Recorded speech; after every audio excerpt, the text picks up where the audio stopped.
Questions to the Prime Minister. Question number 1, Mr. Alan Hazelhurst. Number 1. Mr. Speaker, sir. Mr. Speaker, Order. This morning I had a number of meetings, and after my duties in this House, I shall continue to reply to some of the 30,000 letters that have so far been delivered to Downing Street in the last few days. Alan Hazelhurst. Mr. Speaker, sir, if this is to be the last occasion on which my right honourable friend answers questions from that dispatch box, may I express the appreciation of this side of the House, and hopefully the whole House,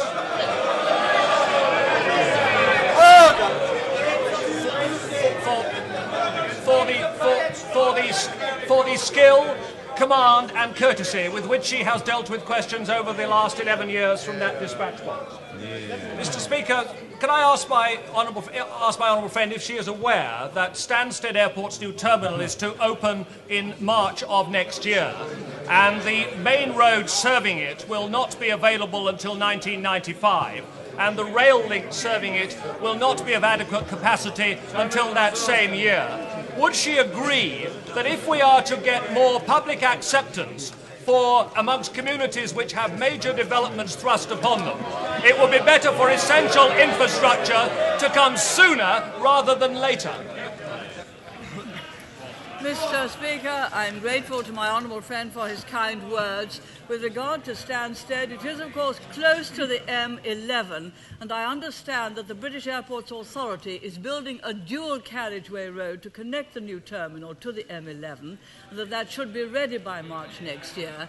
And also I understand that British Railway is building a track to connect the terminal to the Liverpool Street station and has already ordered rolling stock, and that too should be ready by March next year. So I hope that will satisfy the last question to my honourable friend that I shall answer. Mr. Neil Kinnock. Speaker. Mr. Speaker.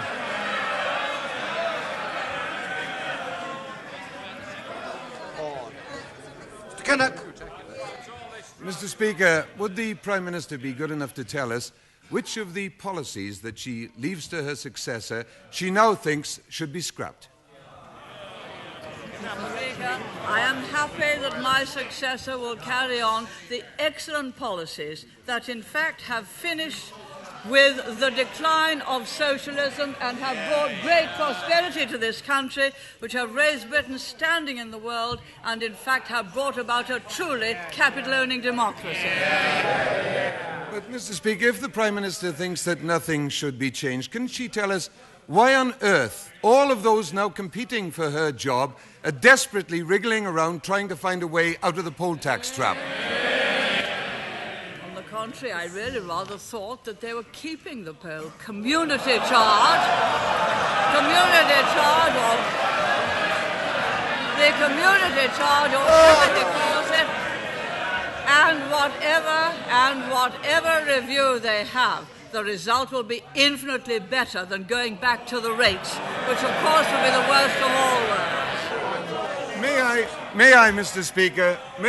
Speaker, since this could conceivably be the last time that the Prime Minister answers, say to her that her honest approach on the poll tax is commendable, because she's demonstrating that there are two and only two honest approaches. One is to keep the poll tax intact, as she wants. The other one is to abolish it entirely, as we will do. No, Mr. Speaker, that is not correct. As with any new tax, one always both reviews it and continually amends it. I would have thought the right honourable gentleman would have known that after this time. Dame Jill Knight. Mr. Speaker, may I voice the profound regret of millions in this country and thousands of millions outside it that my right honourable friend is not to continue in her high office, and ask if she is aware of their acknowledgement for her unrivalled service in turning back the tide of socialism, in in ending the brutal tyranny of the militants in the trade unions and in re-establishing Britain as a great power. And finally, can I ask her to reflect? And finally, Mr. Speaker... Order. The Honourable Lady's coming to an end. And finally, Mr. Speaker, can I ask her to reflect with pride that 1,000 years from now, when everyone else in this house is dead dust, she alone will have her hallowed name in the history books. Mr. Speaker, I'm very grateful to my honourable friend for her generous tribute. I am certain that the Conservative constructive policies will continue and that they will lead to a fourth election victory. Mr. Jim Molyneux.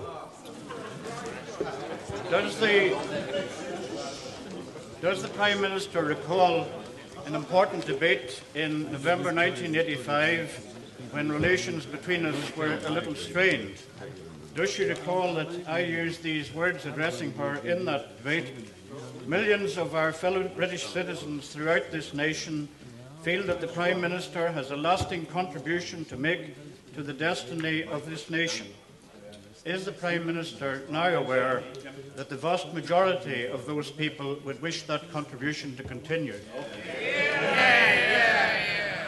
The right honourable gentleman is very generous indeed. I think they will continue from the back benches as they have continued from the front benches. Mrs. Maureen Hicks. Is my right honourable friend aware that it was as a result of her unique vision at the helm that the voters in my constituency, after 40 years, rejected Labour? In her words, rejecting windy rhetoric from the gentleman opposite. And they rejected her because they saw in her unique qualities of leadership. Can I please take this opportunity, on behalf of my constituents who feel a tremendous sense of loss, of conveying my very sincere wishes and extending a very warm invitation to Dennis and herself to come and see us at Wolverhampton anytime. Mr. Speaker, I thank my honourable friend very much.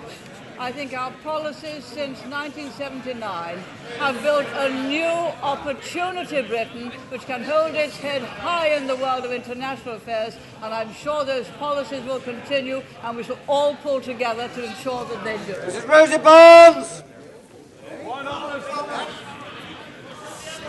Order. All right. That's very impertinent of the honourable gentleman. Miss Alice Mann. I refer the honourable lady to the reply which I gave some moments ago. Alice Mann. Does the Prime Minister agree with her friend, the honourable member for Cirencester and Tewkesbury, when he said in the debate last Thursday that her forced resignation had been brought about by an act of treachery on the behalf of some of her colleagues? Mr. Speaker, I have resigned and there will soon be a successor. I wish him well. I am sure he will continue the policies which have been so successful for Britain, and he will continue to defeat socialism. Mr. Thompson. Will my right honourable friend, come very soon to Calder Valley, where she will find an industrious, prosperous and happy community, and they will say to her what they've said to me all weekend: she's been a good un. Mr. Speaker, I think after that I must go to Calder Valley. I shall look forward to it. Mrs. Rosie Barnes. Number four, sir. refer the Honourable Lady to the reply which I gave some moments ago. First of all, may I pay a warm tribute to the Prime Minister for her courage and dignity over recent days. Given that the leadership of the Tory party may be decided by a third ballot using a system of transferable second preference votes, would the Prime Minister not reconsider the merits of this system for national elections? I'm sure the Honourable Lady will understand that I'm all for first past the post.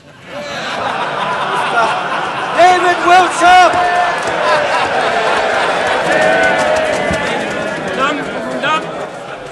Mr. David Wiltshire, number 5. Number 5, sir. I refer my honourable friend to the reply which I gave some moments ago. Chop! Mr. Speaker, as this could well be one of the last tabled questions from a Conservative to my right honourable friend, could I take this opportunity to ask her whether she knows how many questions she's answered in her capacity as Prime Minister? Could I ask her to accept the heartfelt thanks of all her many friends inside this House and outside, especially all those in my constituency of Spelthorne? And could I say to her and to Dennis, every good wish for the future, and God bless. Mr. Speaker, first, this will be the last question time where I shall answer. I don't believe in making a career of positively last appearances. May I thank my honourable friend for the kind words, especially about my husband, and thank him also for giving me notice about the question, because I might not have known the answer. His is the 7,498th oral question that I have replied to in 698 question time. David Winnick! 6, sir. I refer the honourable gentleman to the reply which I gave some moments ago. Winnick! But Mr. Speaker, doesn't the Prime Minister find it at all nauseating and hypocritical to be so much...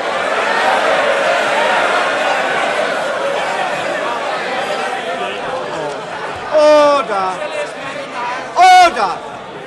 Come along. Prime Minister find it the height of hypocrisy and nauseating to be so much praised by Tory MPs when last week 152 of them stabbed her in the back. 200 voted for her. Well, really, the honourable member wasn't exactly complimentary on my last appearance, was he? No, I don't find it nauseating. I find it very refreshing. Mr. Maxwell Hislop! Will my right honourable friend, while she is still Prime Minister, write and leave signed by her a minute of the proceedings of the heads of government within the EEC so that her successor can endeavour to protect Britain's long-term interests in the valiant and effective manner that she has always done. Mr. Speaker, I can assure my honourable friend that all the proceedings are very well minuted and documented, and I most earnestly hope that the traditions of this House, which is the oldest democracy and the oldest parliament in the community, will be fully upheld, because they ensure accountability to the people. Mr. Kevin Strang!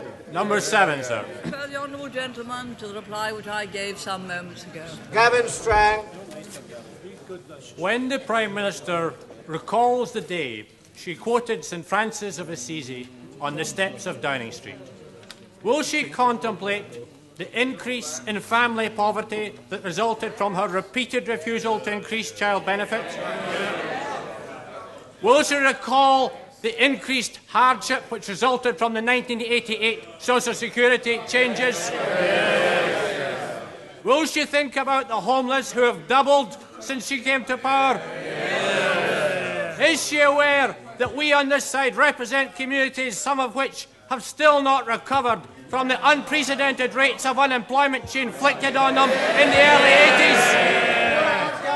Are these some of the reasons why she'll go down in history as the Prime Minister who rewarded the rich and punished the poor? Now, perhaps the honourable gentleman will also recall that Scotland is enjoying greater prosperity than she has ever known under any previous government. Will you also recall that there are now 2 million more jobs than there were when I took over? And will you also recall, remembering that occasion when I went in 1979, that there is much more peace in the coal industry now than there was then, and that this year we have had much more peace in the coal industry, and that we fought off some of the most difficult and vicious attacks during the coal strike that this country has ever seen, and that this year we have had the lowest number of strikes since the whole of the post-war period.